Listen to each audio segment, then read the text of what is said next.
C'est un mélange entre des résultats scientifiques et avec une vocation de diffuser de l'information pour le grand public. Donc une information qui est un peu digérée par rapport à ce que l'on publie habituellement dans nos revues internationales. L'idée étant vraiment de donner un état des forêts, donc ça s'appelle un atlas, c'est l'atlas de la forêt de la province Nord.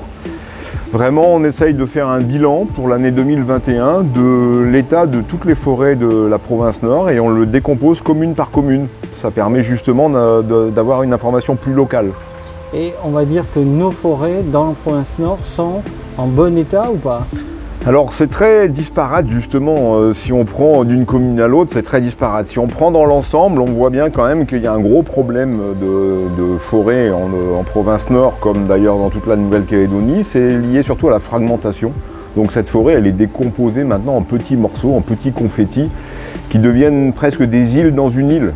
Ce qui pose le vrai problème pour nous, en tout cas en biologie, c'est la manière dont les plantes peuvent se reproduire, dans la manière dont les flux entre différents éléments peuvent continuer. Parce qu'évidemment, quand il y en a deux forêts avec une grande route entre les deux, évidemment les graines elles ont plus de mal à franchir un milieu à l'autre. Donc c'est un peu le syndrome de la Calédonie, les forêts de la Nouvelle-Calédonie, mais il faut se rassurer quelque part, dans le monde entier c'est comme ça.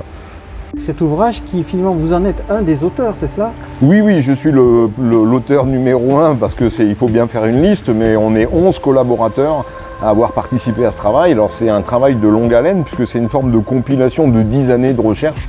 Donc évidemment, il y a même des gens qui ne travaillent plus avec nous qui participent dans cet ouvrage parce que les travaux qui ont été faits il y a quelques années sont inclus dedans. Donc c'est un travail collectif. Et c'est votre idée de départ?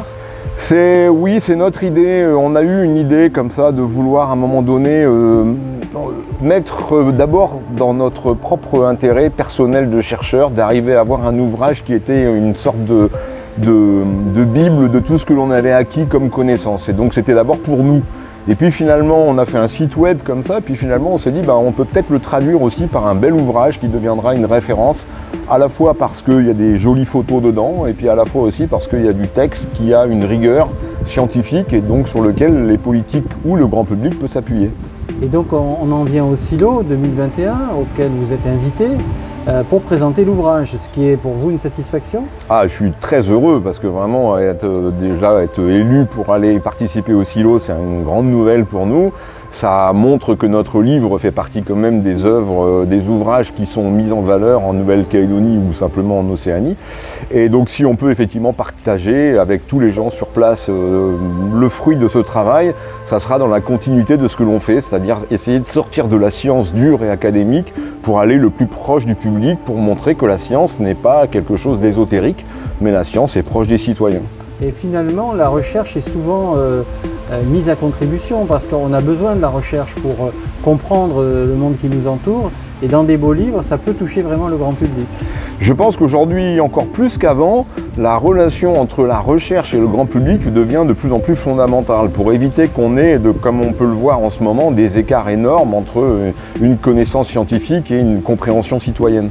Donc là, d'aller très proche des gens lors de ce salon, d'avoir fait cet atlas qui a une échelle portée de type commune, mais on peut même aller jusqu'autour de sa tribu quand on habite dans une tribu, ça montre que la science n'est pas quelque chose de déconnecté de la problématique du citoyen. Donc c'est vraiment extrêmement important pour nous de faire cette démarche jusqu'au bout.